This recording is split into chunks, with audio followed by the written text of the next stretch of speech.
Why do you think Close Encounters is such a great movie? I think it's great because it takes very familiar materials and does a lot of new things with it. I think the way the film sums itself up, it answers questions that we've had about ourselves in relation to the universe for a long time. And therefore it's very satisfying to see someone actually dare to be philosophical for a moment. You've been quoted as saying Close Encounters will be the first film in the history of the motion picture industry to gross $1 billion. Do you really think it will? I think so. I'm willing to stick my neck out. I've been to all the other science fiction films. I've written some science fiction films in my time. I've seen the growing interest in the people of the world in this kind of problem. I've seen millions and millions of people go off to see 2001 and Star Wars, which had nothing to say. So finally, if you take many of the same elements and put them together in such a way so that you are truly exhilarated for the first time, really exhilarated, then you're going to make all the money in the world, and deservedly so. Why do you think the movie is so popular? It's understandable that a science fiction writer such as yourself would have an appreciation for Close Encounters, but why the general public? I think because the general public asks the same questions that we all ask. We're all in the same boat together. We're on a world that we know nothing about, birthed out of a sun that we're not familiar with, for reasons not given us, set on a long voyage, a long journey out of death into life. The scientists and the religionists are all asking the same question: why? Where are we going? What are we here for? Give us a purpose. Give us an ideal. And that's why everyone is interested, because we're answering or trying to answer old theological questions, old scientific questions in the same film at the same time. Very important to the center of each of our lives, because we're stuck here. No matter what we want to do with ourselves, we can make it into space, but for the time being, we're on the very edge of space. That's exciting. So we go to this film, which promises us a chance to do even more. On the religious theme, do you really feel strongly that every priest, rabbi, and minister should show this film to his congregation, as you said in the article, or require them to see it? Yes, if I were a minister or a rabbi or a priest, I would run it every Sunday for a year. Because one of the problems of the last 50 years, last 100 years, maybe even longer, has been the falling apart of religion on certain levels and putting itself back together again. Trying to use the old metaphors, which are wonderful, trying to use the Old and New Testament, make sense of it, but find also the new language that goes with it, because we are in a new time. We've discovered new sciences, which in the light of other ages were blasphemous at one time, but no longer are, because we're accommodated to them. So even the Catholic Church, which once was terribly conservative about these problems, suddenly has a man like Pacelli in 1952, Pius XII, putting his imprimatur on space travel. The first astronauts went to Rome in 1952. So we have a liberal pope suddenly, don't we, saying, hey, it's okay to go into space. So now we have a film that takes from the past, establishes us in the present, and promises us in the future in theological terms, which are familiar and acceptable to Jew, Christian, and Muslim alike. The film is that universal. What is it about Close Encounters that you think says the most? Why do you feel so strongly about this picture? Well, it's your true encounter at the end of the film, isn't it? Where you have two hands reaching across space, our hand reaching up into space, and this mysterious hand, this light creature from 10 billion miles away, 10 years, 15 light years away. But similar fleshes, no matter what our configuration, no matter what our color, no matter what our size, no matter what our personal dream, we are all alike in the universe. We're all the flesh of the miracle. We're all part of the life force.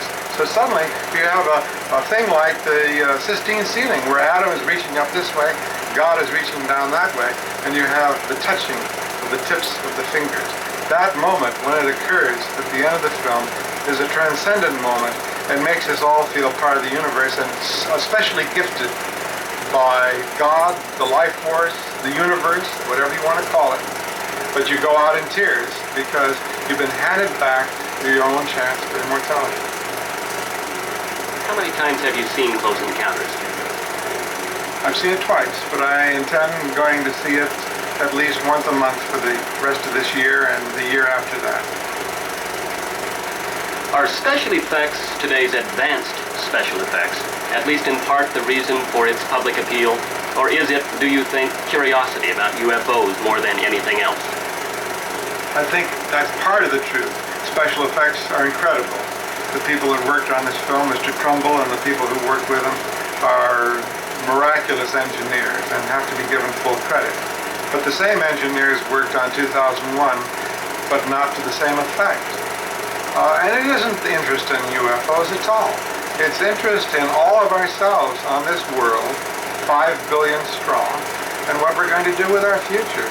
The UFO manifestation is only an exterior effect of all this, but at the core of it all is our need to believe in ourselves, in our position in the total cosmos. Do you think most people believe in UFOs? No, I don't think most people believe in UFOs at all. I think they're curious about them. I'm curious, but we have no evidence. We have no solid evidence. We have a lot of so-called encounters, which are true, but what is the truth? Is it hypnosis? Is it racial memory, as has been inferred by a number of people? Is it part of a dream? Was there a real encounter? We don't know. And we're all curious, but I don't think that most people believe in UFOs at all. They'll go look at the books, they'll read the articles, they'll watch the films. But this, of course, again, is beyond all that. What about down the road? You say this film will be the most popular film ever, grossing more money than any other film and so forth. Can you see it ever being surpassed, perhaps by another Spielberg, or is this it, the ultimate film? No, I think the filmmakers are discovering that if you give quality to the world, quite often you get quantitative responses. That people are ready for quality on many levels that we haven't even dared think of. This is only the first of many films that will make $1 billion. I would like to have something like that happen to me someday too. It's a chancy thing. There's no way of predicting it, and there's no way of writing it or producing it. It's a happy accident. Spielberg is a great child, a great creative child. He did something because it was fun to do. He didn't set out to make this money. That's not what you make films for. You make them because you love what you're doing. And the love he has for his subject, for his life, for his ability as a director shines through the whole film. That's why it works. If he'd set out to make a commercial film, it would have been an abysmal failure. Thank God he didn't do that. He did a work of art. Is this then, in your opinion, the perfect film? Or is there anything, perhaps one thing, that you would have done differently? Oh, there are no perfect films. Citizen Kane comes about as close to perfection as you can get. On smaller levels, you can look at certain chamber comedies of the past that were on stage, something of Oscar Wilde's or something of Shaw's or Shakespeare, that are a perfection unto themselves. But it happens very rarely in history there's anything that's perfect. This film, I'm sure Mr. Spielberg himself, his hands itch at this very moment to go in and cut a final minute out. I'm reminded of Carol Reed, the famous director. Years ago, the story was related to me. He went to see The Third Man again in a projection room 10 years after it had been released, and it was his own picture. In the middle of the screening, he turned and says, "Has someone got a pair of scissors?" So that's the way most directors look at their own films. Most writers look at their books. There's nothing finally perfect. But there is a certain moment when you have to launch a thing into the world, give it birth, and walk away and say, good luck to you, farewell, you're a part of my life that is gone. So Spielberg, 2 years from now, will be more objective. He'd go back easily and cut 5 minutes out of the film, and it'll be very close to perfect. I want to ask you this one question one more time. You've been quoted as saying Close Encounters of the Third Kind will be the first film in the history of the motion picture industry to gross $1 billion. Do you really think it will? Elaborate about that. Absolutely. Absolutely, it will make the $1 billion because it speaks to all of us. It can go into any country of the world and its language will be understood. It's a visual experience. It's pure cinema. It doesn't matter that many of the implementations of the plot early on are very familiar to us. We've seen them in a dozen other films. It's the final result that counts, that fuses us all together on a common threshold and rebirths us into the universe. And on the basis of that, everyone will want to see it, and it will deserve every single dollar that it makes.